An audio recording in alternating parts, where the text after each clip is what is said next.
நாளைக்கு பங்குனி உத்திரம். பங்குனி உத்திரத்துக்கு நான் என்னென்ன பண்ணுவேன்றத ஒரு லாங் வீடியோவா போட்டிருக்கேன். கீழ லிங்க் குடுக்குறேன். டைம் இருந்தா செக் அவுட் பண்ணி பாருங்க.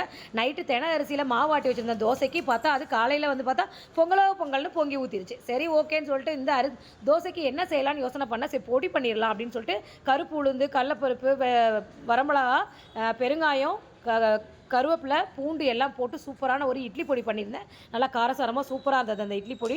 தோசையிலேயும் நல்லா பொடி தோசை போட்டு குடுத்தேன். அப்புறம் தொட்டு சாப்பிட்றதுக்கு குடுத்தேன். எனக்கு வந்து பார்த்தீங்கன்னா, இன்னைக்கு பழைய சாதம் டின்னர் வீடியோ பிரேக்ஃபாஸ்ட் வீடியோ போட்டிருக்கேன். பார்க்காதவங்க டைம்ல செக் அவுட் பண்ணி பாருங்க.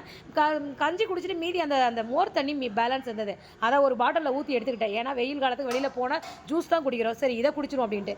நேராக எங்கே கிளம்பிட்டோன்னு பார்த்தீங்கன்னா, இன்னைக்கு தைப்பூசத்துக்கு நம்ம கோயிலுக்கு பால் கொண்டு எடுத்தோம் இல்லையா, அந்த பாலசுப்ரமணிய கோயிலுக்கு இன்னைக்கு போகிறோம். கரெக்டாக முருகர் வந்து தாலி கட்டிட்டு இருக்காரு. யாருக்குன்னு பார்த்தா வள்ளி தெய்வ சேனாக்கு இன்னைக்கு கல்யாணம், திருக்கல்யாணம். நல்லா கண்குளிர அந்த கல்யாணத்தையும் பார்த்துட்டு பிரசாதமாக கற்கண்டு பொங்கல், லட்டு எல்லாம் கொடுத்தாங்க.